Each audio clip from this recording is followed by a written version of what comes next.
Everybody like, hey, are you ready to go? Ready to go? Everybody like, hey. Alright, what is good, y'all? Soul here, and welcome back to my story mode. So if it wasn't obvious from the title and the thumbnail, today we're going to be talking a little bit more about Demon Slayer the Hinokami Chronicles, and why it's kind of a tragic little downfall to view from the inside or the outside in all complete reality here.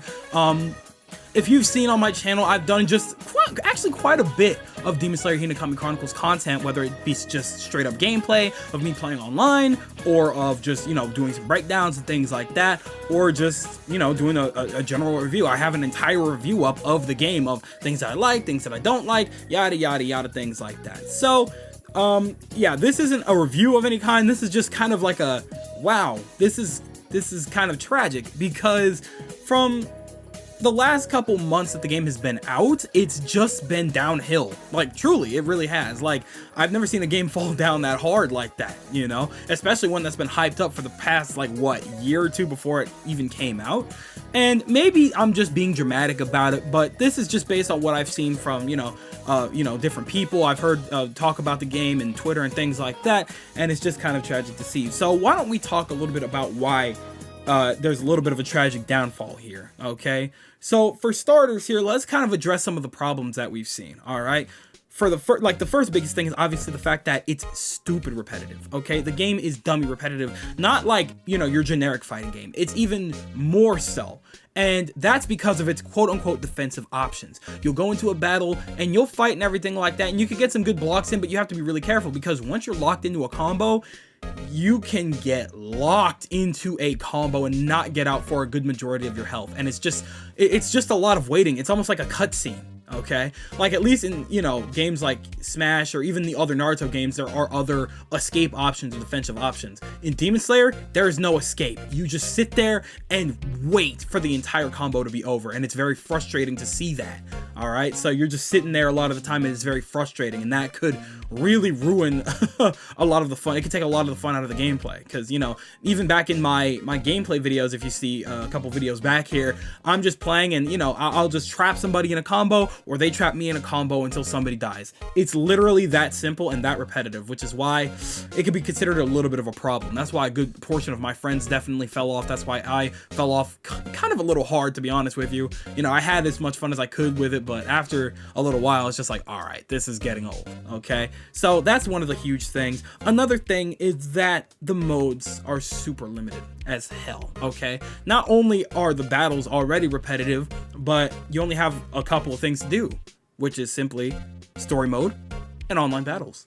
And under normal circumstances, it's like, that's what most fighting games are. That's what most games or fighting games are. And it's like, it's not really that simple. Fighting games have arcade modes, and they can go online and do duo stuff, and you could mix and match things. It's a lot. There's a lot that you could still build towards in other games. Even in Dragon Ball FighterZ, it's a little repetitive, but guess what? You have so many different options and mix-ups and different ways that you can escape combos if you get trapped in one. Maybe, I don't know. There's a lot there, and you can also build up Zenny so that you can buy different lobby uniforms and lobby characters and things like that. There's a lot going on there, as to where in Demon Slayer, you play the story mode, you do everything in the story mode, you barely get anything for it, and then you hop right into online, and that is it.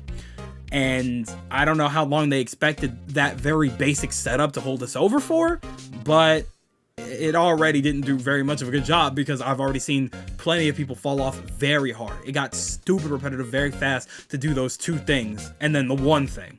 So, all in all, it's tragic that there was only 2 modes, when they easily could have added, at the very least, some kind of arcade mode. They had every opportunity, but tis what tis, I guess. And speaking of online battles, something that I personally don't have too much of a problem with, but I've seen a lot around on Twitter and things like that, people are very angry about the fact that the online battles still run at 30 frames.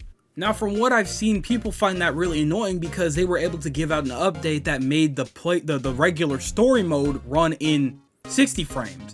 And they're like, then why couldn't we optimize that for online play? What's going on? And they were kind of wishy-washy about it, saying that we want to give a fair experience to people that are playing on, newer generation consoles as opposed to older generation consoles and yada yada yada. And people are like, okay, first off, optimize it for the older consoles then, because that's not like it's very hard to do. The graphics are good, but they're not like so impossible that you can't make it run at 60 frames. And then, you know, especially because other games have been able to do it so many times beforehand, you know. So at the very least, like I said, it's not that big of a deal for me.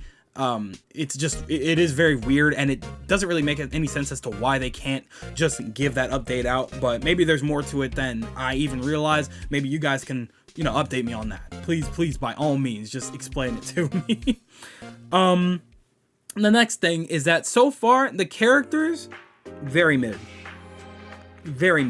Now, the only character that I've seen people actually utilize online and things like that is 100% Akaza. Akaza is the only demon that people play. I don't know. Nobody cared about the last two demons, the ball demon and the arrow demon. Nobody cared about them. And nobody talked about Rui at all. It was only Akaza. Nobody talked about the other demons at all. And I tried playing as the other ones. I tried specifically Rui, and not a huge fan.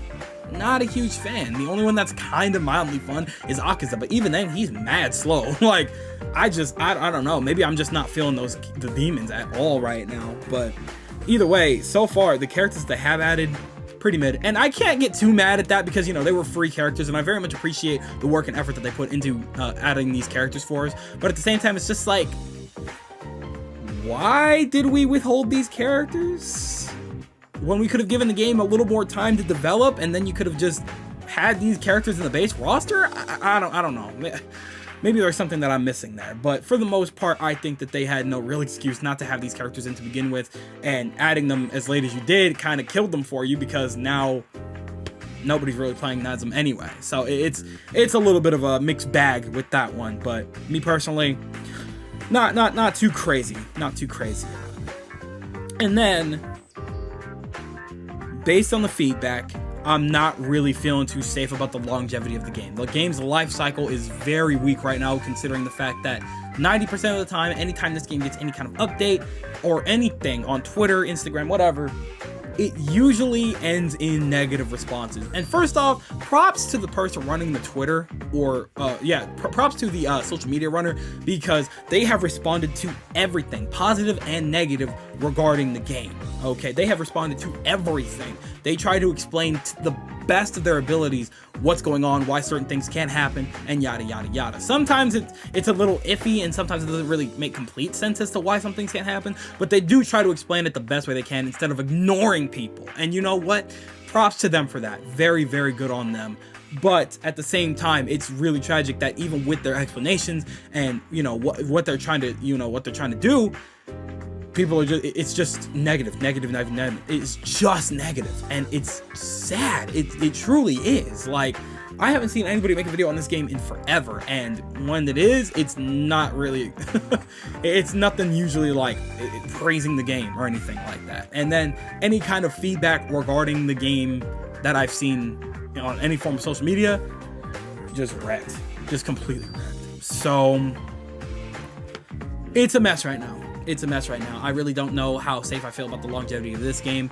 I know it made the money, so a part 2, Hinokami Chronicles 2, is very much likely in the works, or maybe it's not. I don't know. It really maybe it depends on the feedback. They may not make another one. I don't know, but it's probably very possible for them to make a second one based on all of the content that we have for Demon Slayer, because we can make probably another 2 games out of this series before they have to end it. And I don't know, man. I don't really know. I'm just hoping that if they do decide to make a part 2 or a sequel, I keep saying a part 2, it's a sequel to this game, I'm just praying that they put in a little more time, care, and effort. You know, it's not that this was a badly designed game, but there's a lot of things that feel a little rushed, and there's just a lot of kinks to work out that make it feel like this probably shouldn't have released as early as it did. So there's just a lot of things that hinder this game from being a long-lasting firefighting game like any of the Storm games from Naruto. So I don't know. We'll have to see what happens with that. But tell me what you guys think. Do you guys still play the hell out of Hinokami Chronicles? Do you absolutely love it, or do you absolutely hate it? For the record, me personally, I don't hate the game. It's just that there's so much against it that's keeping it from being a fire, like, long-lasting, lovable game, that it's hard for me to absolutely be in love with it, especially because I got bored so fast of it. But again, tell me what you guys think. Love it, hate it. I want to know all of your guys' thoughts in the comment section below, because you know that I'm always down there with y'all. But with that, I'm going to head up out. So I want to thank you guys ever so much for watching. I truly do hope you enjoyed. Do me the greatest favor of dropping a like and a comment, and consider subscribing for more content just like this. And with that, I'm outro. Thanks again. Hope you enjoyed, and I'll be seeing you guys in the next video. Do me the greatest favor of taking good ass care, and I'll see you all next time. Bye!